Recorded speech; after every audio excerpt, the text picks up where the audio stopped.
So this winter, I was really slacking off on shooting. I mean, it was cold, it kept snowing on the days I had off, and I don't know, seasonal affective disorder, whatever other excuses I can come up with. So either way, it's warm out now, and I need to get better at shooting. I mean, I've been losing weight, so I'm becoming more comfortable with concealed carrying. It just seems like something I need to do. From what I understand, the main way to get better at shooting is, wait for it, practicing shooting. I mean, it's more than that. It's doing it consistently. Not just doing like slow fire target shooting. I need to practice drawing. I need to do shooting drills. I just need to shoot more. Part of this is also going to be down deciding what guns I'm going to get good with. Because while it is fun to take a bunch of different guns to the range and shoot them, you're not really going to make significant improvement unless you focus on kind of just a few of them. Or at least that's what I think. There are 4 to 5 different categories of handguns. Category 1 is home defense guns. So since it's home defense, you're not carrying it around all the time. Size doesn't really matter, so these are going to be full-size gun. A compact gun is fine here too, but the easier to shoot it is, the better. Category 2 is kind of intertwined with Category 1, which is like competition guns. I don't compete in anything yet, so it's not really a factor. I figure they could double as like a home defense gun as long as it's not like too clapped out to affect reliability. Category 3 would be concealed carry guns. This one's kind of a quagmire since it's based on body type, clothing choice, I guess your astrological sign, whatever. They all play a part in choosing your gun that fits your lifestyle. 4, I guess, would be hunting guns. I don't really hunt at all, so I mean, I would like to in the future, but that's not really a priority for me. And category 5 is the just for fun guns. I don't think there's any problem with having some guns you take to the range only a couple times per year. I mean, my 1911, it isn't really super practical nowadays with the ammo capacity, but it's still super fun to shoot. And with the trigger on it, it's really easy to be accurate even when you're rusty. Now I'm going to start off with the easiest to shoot category of home defense gun, since I think that's going to improve my skills. And, I don't want to develop a flinch from firing thousands of rounds through a tiny subcompact gun. So for this one, I really only have 2 different options here. So first is going to be my M&P 2.0 full size and FDE, and the first gun I ever bought, which was my CZ P09. This was the first gun I bought because I listened to a bunch of gun tuber hipsters instead of just, buying a Glock. This is going to be a showdown between the 2. I want to see which one I kind of do best with. If the CZ ends up winning, I'm going to send the slide off to get it milled for a red dot, and maybe install a Cajun Gunworks package in it and ruin it if I ever decide to go competition shooting. I mean, there's no way I'm going to trust a gun with my life that my own dumbass installs the mods on, but we'll see. So to do this, first thing I'm going to need a bunch of ammo. And for this, I'm going to stick with accurate number 7 and use the same defensive strength practice rounds I made in my previous video using 7.6 grains. From what I understand, in competition shooting you want less recoil, but this is for defensive shooting drills.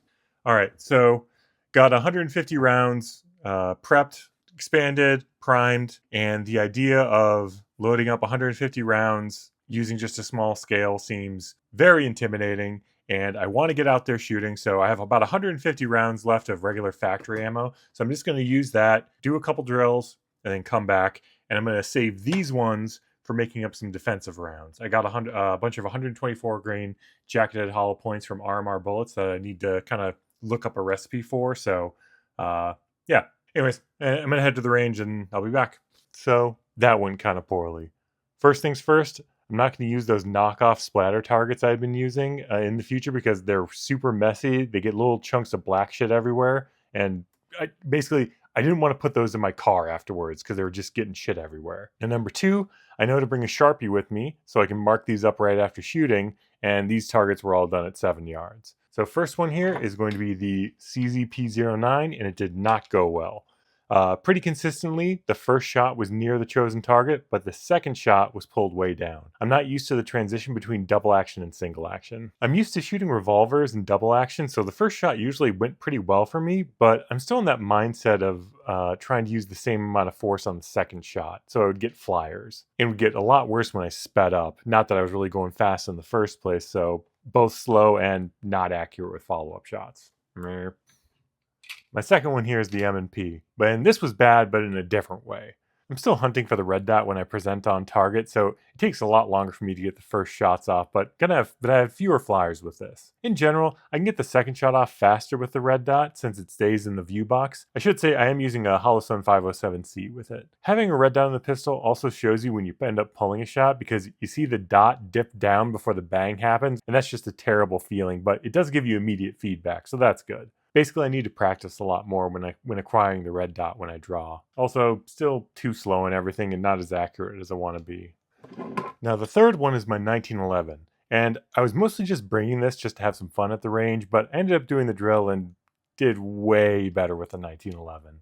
First thing I noticed was when I was presenting the gun, the dots immediately lined up, and there wasn't any fumbling around with presentation. For me, I think the 1911 just works really well with naturally aligning with the sights with my eyes. Second thing is, I noticed since the trigger does have a crisp single action, it was super easy to be accurate with it, even when I was really starting to push my speed up on the bottom left target. The last thing is the recoil impulse, which puts the sights right back on target, so I was able to get follow-up shots pretty quickly. I really don't want to be a FUD about this, but I'm just shooting way better with it. But honestly, I think the poor shooting with the M&P was mostly just due to being rusty and shooting it. This first session was really just to get back into the swing of things. As of right now, I'm way better with the 1911 than I am with either of my other two full-size guns, and I really don't want to be a FUD and main a 1911, but holy crap is that thing easy to shoot. Alright, so here's what I want to do in the future. I'm swapping out my P09 for my P09 Nocturne with a small concealed carry dot on it. This way I can try improving with the full-size M&P and then also on a compact gun or a Glock 19-ish size gun with the P09 Nocturne. And then I guess the 1911 because why not? Once I've been consistently shooting for a few weeks, I'll introduce the smaller concealed carry firearms, but I think that's going to be a fight between two different guns I have. I want to go with the Nocturne for a couple reasons. One, it's around the size of a Glock 19, which you can concealed carry. I would need to probably lose a bit more weight before I can do that, but it's possible. And the main thing is it has a threaded barrel, and with the M&P, you can also buy a drop-in threaded barrel for it, and down the road, I do kind of want to buy a 9mm suppressor, but, that's for the future. Anyway, thanks for watching.